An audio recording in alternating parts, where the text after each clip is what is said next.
Now, the trickiest problems to deal with when we're doing our wind and current vector application problems are problems involving crosswinds or cross currents. So we're going to do that in this video and the last one. So quick review from the lesson from last week.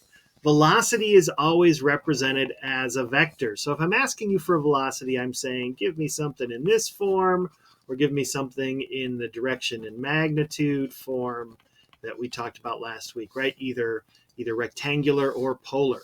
Speed, on the other hand, is represented as a single number, and it is the magnitude of the velocity.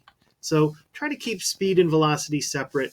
Basically, the idea is speed doesn't really have a direction. It's just how fast are you going in whatever direction you are going, whereas velocity, you want to give the direction of the travel, as well as how fast. All right, so let's jump into talking about crosswinds. All right, a wind or a current can be represented by a vector. The vector traveled by a vehicle or object in a wind or a current is the vector sum of, first, the vector of the wind or current. We're adding to that the vector of the vehicle or object. So when we did the tailwind and headwind problems, we looked at the vector of the vehicle, the plane, and we looked at the vector of the wind, and we either added or subtracted. Really, we added both times, but in one case we were adding two positives, in another case we were adding a positive and a negative. And that's how we factored in the wind. So crosswinds and river current problems are really just vector addition problems. And these are the two things we're adding. Sometimes you're going to see the word true velocity or speed or actual velocity or speed. The true velocity or speed or actual velocity or speed is the velocity or speed after we take into account the wind or the current. So they might give you a velocity and they'll ask you for the true velocity or the actual velocity. That means after you factor in the impact of the wind. All right, we've got a kind of very basic system here we can use to solve most of these wind and current problems. The first thing we're going to do is, if they're not already in rectangular form, we're going to convert them to rectangular form. Remember, rectangular form is this form where you've got an x component and a y component. Then we're going to add the vectors, and then sometimes, most of the time, we're going to convert the vectors back to polar form being the magnitude and the direction. Okay, so let's do an example where we do that. Here's example number 5 from the notes. A river is flowing due south at 3 miles an hour. So here's the river, and there's the flow of the river. It's going 3 miles an hour. Now remember, it's going 3 miles an hour everywhere. Okay, a swimmer attempts to cross the river heading due east, going 2 miles an hour relative to the water. So that means he'd be going 2 miles an hour, or she'd be going 2 miles an hour in still water. Find the true velocity of the swimmer. So what's going to happen to this swimmer? Well, as the swimmer tries to cross the river, he or she's going to try to swim straight east across the river, straight across.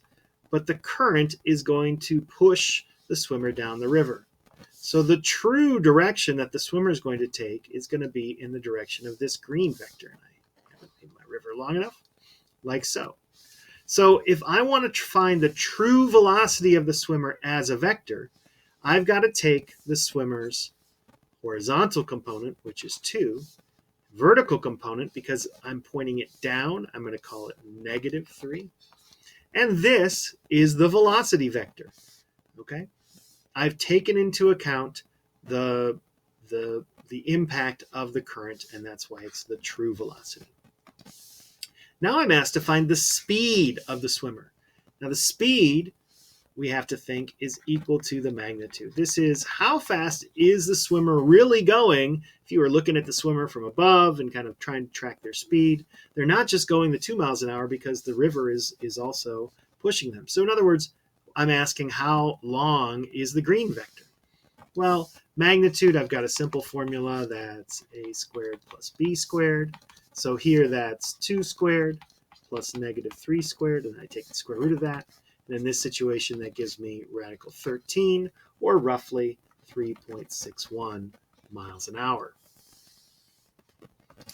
If the river is 1/2 mile across, how far downstream does the swimmer end up when she finishes crossing the river?